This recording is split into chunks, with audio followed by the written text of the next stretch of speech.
super trending on TikTok right now is the baked oatmeal. I'm going to show you my version, which is a healthy banana oatmeal bread. In a blender or a food processor, puree bananas, eggs, old-fashioned oats, baking soda, salt, and maple syrup. Blend it until smooth, bake it at 350 for 40 minutes. This is my go-to snack, an ideal way of using up those ripened bananas crying on your counter right now. Love your life. I know Chilean sea bass is expensive, but it's actually a steal at Costco for $17.99 a pound. Follow my tips and you'll have the best fish of your life. Get fillets out of the fridge 30 minutes before cooking, cut the skin off, pat dry, and season with salt and pepper on all sides. Preheat a pan over high heat, then add oil. Once the oil's hot, add the fillets that are the same thickness. Cook on high for 30 seconds, then turn down to medium for 3.5 minutes. Then turn down again to just under medium for the final minute. That's a total cooking time of 5 minutes. Flip the fillets, do the same thing for a total cook time of 10 minutes in the pan. If your fillets are as thick as mine, they'll need to go into a 450-degree oven for an additional 3 minutes of cook time. If you have thin fillets, just cook for 4 minutes per side in the pan.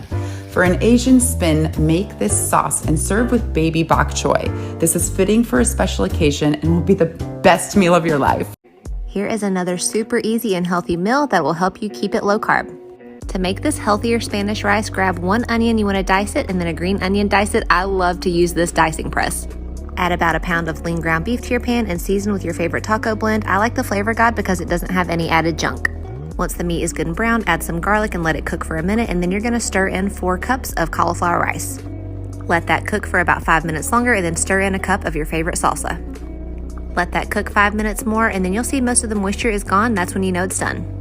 Drizzle with cilantro lime crema, add green onions, and you're ready to enjoy. If you group on Facebook, also follow us on Instagram. Everybody loves a good shrimp dish, so today we're making cilantro lime shrimp. In a bowl, add lime juice, soy sauce, olive oil, pepper flakes, salt, cilantro, garlic paste, orange marmalade. Whisk everything together, season with black pepper, add the shrimp, give it a toss, then cover and let marinate for 30 minutes. When it's done, remove, pat dry, drizzle oil in a hot pan, add the shrimp, saute until it's part cooked, then add the marinade. Adjust the season with salt, then plate it up, garnish with more cilantro and chili flakes. Everyone loves a good shrimp dish, and I guarantee this one will blow you away. So you asked for chicken marsala? Let's make some chicken marsala. Let's start by sauteing the chicken that I already pounded and floured. It's going to take about 2 to 3 minutes on each side. Now that the chicken's done, we're going to take it out of the pan. We're going to add our mushrooms. We're going to add our butter. We're going to season with a little salt, a little pepper, parsley. We're going to deglaze the pan with some marsala wine. And we're going to add in some fresh chicken stock. I'm going to replace the chicken. And now I'm going to let that come down to a nice thick consistency. I'm going to place the chicken in a plate. A little more parsley on top. And bon appetit. I don't know what took me so long to try this.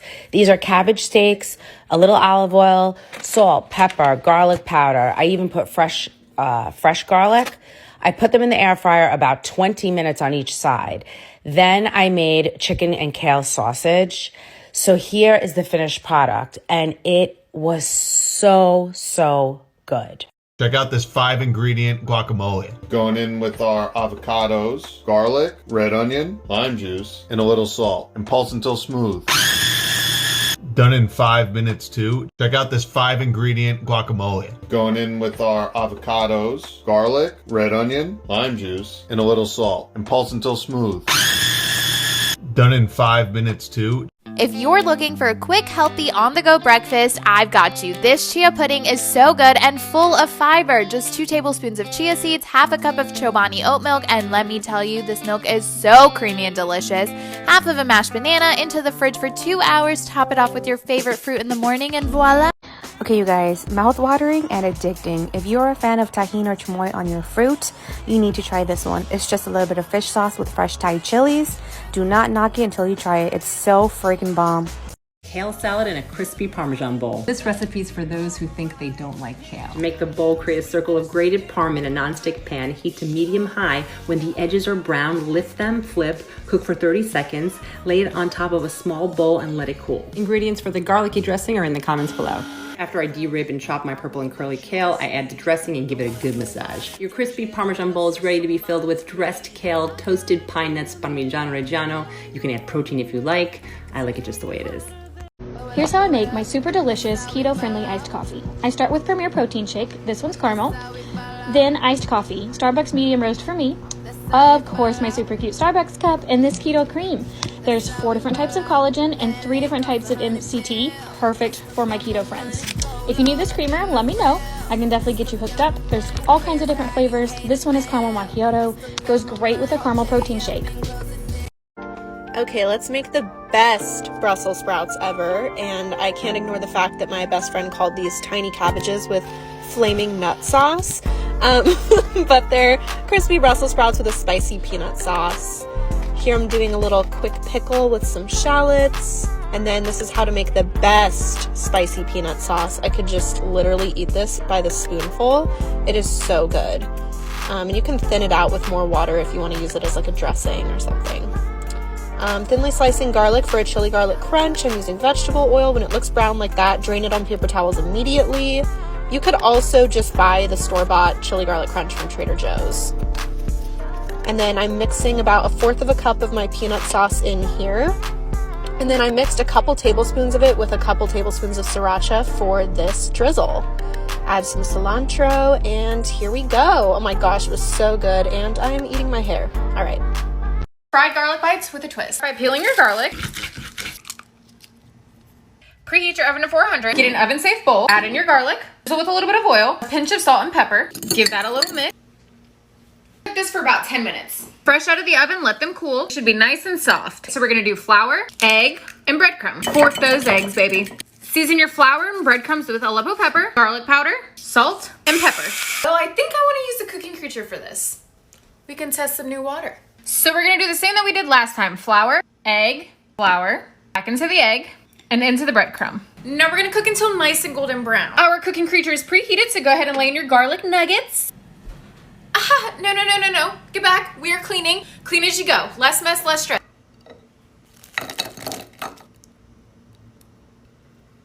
Top it with some look at that. The crunch.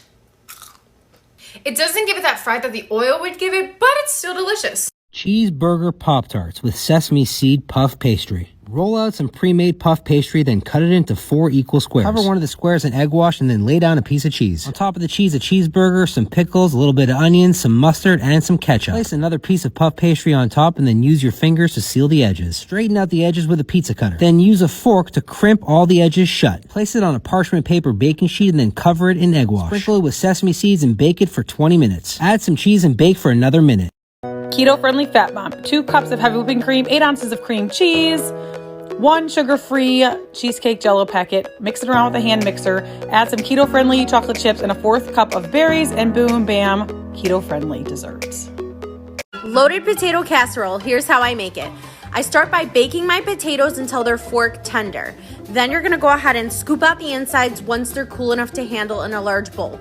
Mash that up and add in 1/2 cup of sour cream, some chopped scallions, 2 tablespoons of butter, cooked turkey bacon or bacon of choice, season with salt, pepper, garlic powder, add in 1/2 cup of milk and a cup of shredded cheese. Bake for 30 minutes in your casserole dish and top with your favorites. Like and follow for more. Think you don't like carrots? Think again. This is the easiest and best way to make carrots. You'll never make them another way again. First, you want to melt a ton of butter. Yes, I know, I'm a butter monster, but I was making a lot of carrots, okay? Swish it around because it makes you feel like a chef. Add some freshly chopped garlic. You can use the packaged garlic, but I personally think that fresh garlic makes a big difference. You turn the stove off and then add your honey. Just add as much as you want to taste. Stir it all together so it's evenly incorporated, and then you'll add your carrots. You can use baby carrots, chopped carrots, whatever you like. Salt those babies and then add them to a baking sheet. Bake for 22 minutes at 425 degrees and you'll never... Okay, you guys, if perfection came in the form of food, these cauliflower and beef meatballs would be it. I seriously just wanted to give them a big old hug. Yes, hug the meatballs because they were so delicious and comforting. I served them up with a side salad and some homemade beef gravy. They were super filling. I baked them in the oven at 400 for about 20 minutes and they were so bomb.